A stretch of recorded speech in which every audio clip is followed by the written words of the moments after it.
With this series, I would move abroad, but we want you to understand that if you really truly want to move abroad, any of those buts shouldn't really matter. Hi, welcome to Teachers in Wonderland. I'm Jamie. I'm Stephanie. Thanks for joining us. Today in our I Would Move Overseas But series, we're going to talk about language and how not speaking the language of the country that you're moving to could affect your daily life. Please take our opinions in this video as just that. We are both monolinguistic Americans who have only lived in one place overseas. This place. Here. So number one thing, if you have a little bit of time, it's important that you do some kind of prep, just so that you can learn a little bit of the language beforehand. But unless you are a rock star with languages or you have a really long time before you move, you are not going to become fluent, and that's okay. And that's okay. Yeah, because this practice beforehand is really just going to help your ear get used to the sounds of the new language and make you feel a little more comfortable and a little less anxious.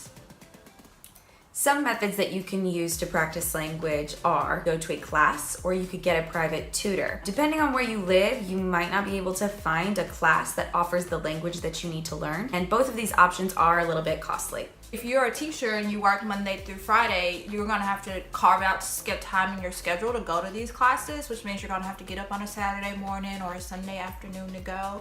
Or if you have someone come into your house, you're going to have to make sure you take that time to kind of straighten your house up before they come.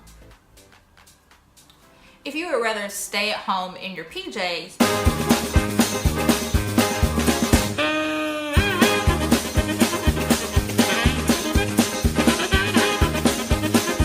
some of these other options may be better for you. You could download a language program or an MP3 like Pimsleur or Rosetta Stone. But programs like Pimsleur are great because you can play the MP3 or the CD, if you still have that, in your car or on your walk. The only things you may get strange stares because these programs encourage you to repeat after the person speaking.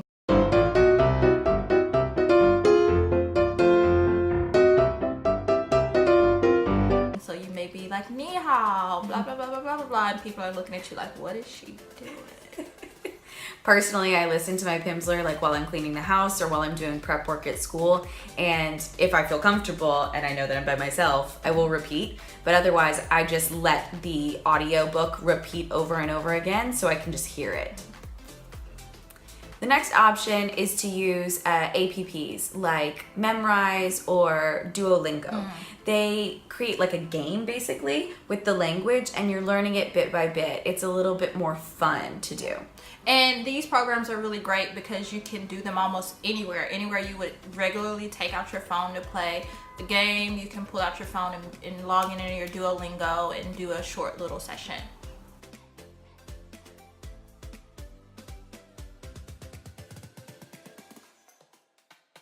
Another great option is to utilize YouTube, Netflix, any streaming service where you can watch shows or listen to music in the language that you're trying to learn. It's a great way to be exposed to it and also learn about the culture. Yeah, and it's pretty cool because especially like with Netflix or other TV streaming services, a lot of these programs will allow you to put in subtitles.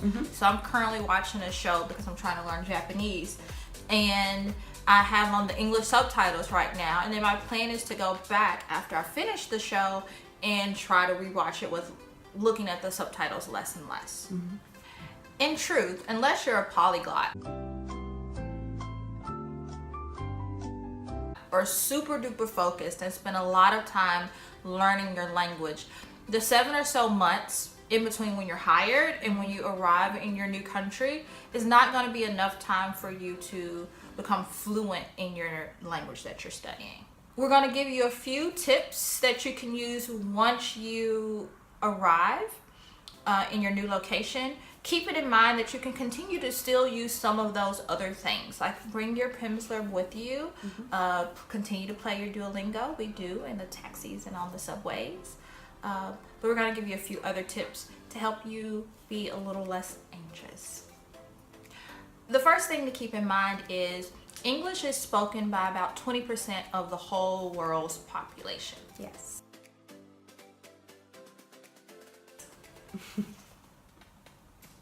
It's been our experience that oftentimes when you are walking towards a maintenance worker, they will make a mad dash for the office and find the person that speaks the most English to translate for you. And sometimes they will even get on their phone to make a phone call to somebody that they can translate as well. And the opposite is also possible, because I know I've been in China Telecom, which is like AT&T here, trying to get service, and the people working don't speak very much English and I speak zero Chinese. So I get on my phone and I say, hold on a moment, in English. And I call a coworker and I say, and I pass over the phone. So the opposite is possible, because you're going to make friends who speak the language of the country that you're in. Use them. The next thing to realize is that you will soon get very good at charades and Pictionary and trying to make yourself understood. I remember my first week here, we were in a hotel, and one of the new co-workers with me had gotten locked out of his room. And he goes to the front desk, and the nice girl there, the nice young lady, doesn't speak English, and he doesn't speak any Chinese. And I see him like drawing a key, and he's like, key and door, and this, she was like, so you soon get very good at explaining yourself through like motions and pointing and drawing pictures. It helps a lot. In a future video, we will discuss how important the smartphone is here in China. But there's two very important words when using your phone, and that is Google Translate.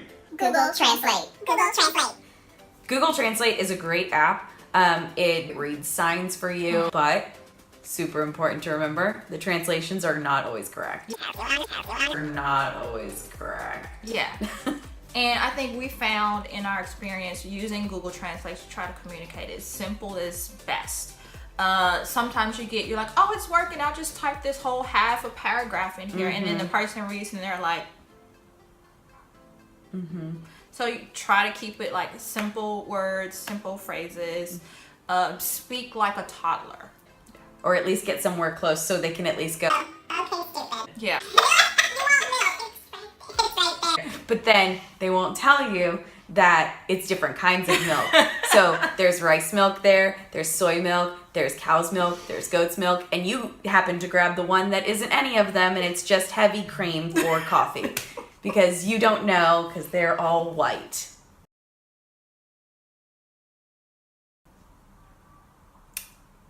And with this series, we just want to make sure that you guys know about the apprehensions that we felt and that our fellow teachers that we work with felt, and the list of things that you go through in your mind that's like, Oh, I really want to go overseas, but I couldn't. and we want to kind of dispel those things and give you some confidence and let you know that it's totally okay Yeah. to go to a country where you don't speak the language. You'll pick some of it up. It's okay. Yeah. And that's okay. Final thoughts. So learning the language, while it is polite and helpful, it's not necessary to become fluent in your daily life. And right now, I feel like both of us speak fairly decent functional Chinese for our daily lives. As always, if you have any questions, comments, or concerns, please leave them down below. And don't forget to like this video if you found it helpful or you just enjoyed watching us and hanging out with us. Please subscribe and hit the notification bell down below so that you can be notified whenever we post new content, hopefully to answer your questions. Thanks again for joining us. Bye.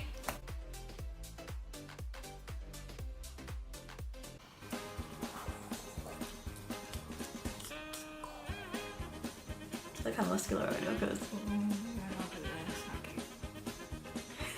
Oh.